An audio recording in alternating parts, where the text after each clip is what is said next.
Þá það 10. liður, bæjarmála samþykkt, breytingur á viðauka vegna barnaverndar og það er bæjarfulltrúi Hulda Elma Ísinsdóttir sem tekur til máls.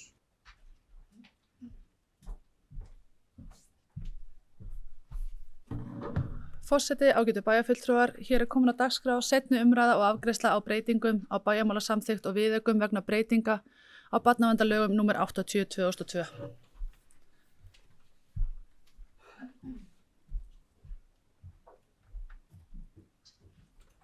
Þá ber ég upp tillögu, bæjarstjórn samþykkir, þá ber ég upp til samþykktarfyrirgjöf þau sem að samþykkja tillöguna, rétt upp hönd.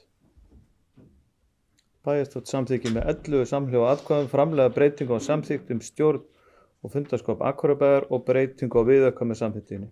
Bæjarstjórn felur bæjarstjóra að senda samþykktina til staðfestingar ráðherra.